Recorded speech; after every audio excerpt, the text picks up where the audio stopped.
ഇക്കുറി ഫിറോസ് വരുൺ ഗാന്ധി മത്സരിക്കേണ്ടത് പിലിഭിറ്റിലെ ജനതയുടെ ആവശ്യമായി മാറിക്കഴിഞ്ഞിരിക്കുന്നു. പിലിഭിറ്റിൽ മതേതരത്വം പുലരാൻ, പിലിഭിറ്റിന്റെ രാഷ്ട്രീയം മാറാതിരിക്കാൻ BJP സ്ഥാനാർത്ഥിയായി വരുൺ ഗാന്ധി 2009 മത്സരിക്കുമ്പോൾ അദ്ദേഹം ഹിന്ദുക്കൾക്കെതിരെ സംസാരിക്കുന്നവനെതിരെ ഞാൻ കൈകാര്യം ചെയ്യും എന്നൊക്കെയുള്ള ഭാഷാസ്വരമുണ്ടായിരുന്നു. ആ ഇമ്മെച്ചുറായ വരുൺ ഗാന്ധിയിൽ നിന്നും മെച്ചുവേർഡായിട്ടുള്ള, അതായത് വളരെയധികം സ്വഭാവത്തിൽ തന്നെ താതാത്മ്യം പ്രാപിച്ച ഒരു വരുൺ ഗാന്ധിയാണ് നമ്മൾ കാണുന്നത്. ആത്മസമീപനം എന്താണ് എന്ന് ജനങ്ങളിലേക്ക് അദ്ദേഹത്തിന്റെ ഈ തെരഞ്ഞെടുപ്പ് കാലഘട്ടത്തിൽ അത്രയും വെളിപ്പെടുത്തിയ ഒരു നേതാവ്. BJPക്കുള്ളിലെ അഴിമതിയെക്കുറിച്ചും BJPക്കുള്ളിലെ താൻ പോരിമയെക്കുറിച്ചും നഖശികാന്തം ഭയമില്ലാതെ ഏവരോടും വിളിച്ചു പറയുന്ന ഒരു വരുൺ ഗാന്ധിയാണ് കഴിഞ്ഞ കാലഘട്ടത്തിൽ നമ്മൾ കണ്ടത്.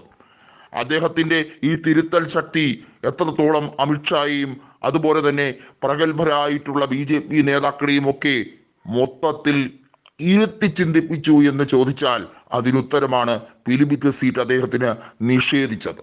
അദ്ദേഹം BJP വിട്ടുപോയില്ല. അദ്ദേഹം BJPയുടെ രാഷ്ട്രീയ ചപലതയെക്കുറിച്ച് മാത്രം എടുത്തു പറഞ്ഞിട്ടേ ഉള്ളൂ. ഒരു തെറ്റ് തിരുത്തുക എന്ന ജനാധിപത്യ സംവിധാനം അദ്ദേഹം ഉപയോഗിച്ചു എന്ന് മാത്രമേ ഉള്ളൂ. അതിനെയാണ് അദ്ദേഹത്തിന് കുലം കുത്തി എന്ന വിശേഷണം നൽകി BJP സീറ്റ് നൽകാതിരിക്കുന്നത്. എന്നാൽ ഒരു സ്വതന്ത്രനായി അല്ലെങ്കിൽ മറ്റൊരു പാർട്ടിയിലേക്ക് പോകാൻ ഇനിയും സമയമുണ്ട്. തെരഞ്ഞെടുപ്പിന് വെറും 10 ദിവസം ബാക്കി നിന്നാൽ പോലും അദ്ദേഹം നാമനിർദ്ദേശ പത്രിക സമർപ്പിച്ചാൽ പിലിഭിറ്റിൽ തീ പാറും എന്നത് ഉറപ്പാണ്. അത്രയേറെ ജനങ്ങൾക്കറിയാം വരുൺ എന്ന മനുഷ്യനെ. കഴിഞ്ഞ 15 കൊല്ലമായി വരുൺ ഗാന്ധിയുടെ ഈ മണ്ഡലം, അവിടെ ഇടയ്ക്ക് വെച്ച് അമ്മ മേനകാ ഗാന്ധി മത്സരിച്ചിട്ടുണ്ട് എന്നുള്ളത് ശരിയാണ്. അവർ 3 ലക്ഷത്തിലധികം വോട്ടിന് വിജയിച്ചിട്ടുമുണ്ട്.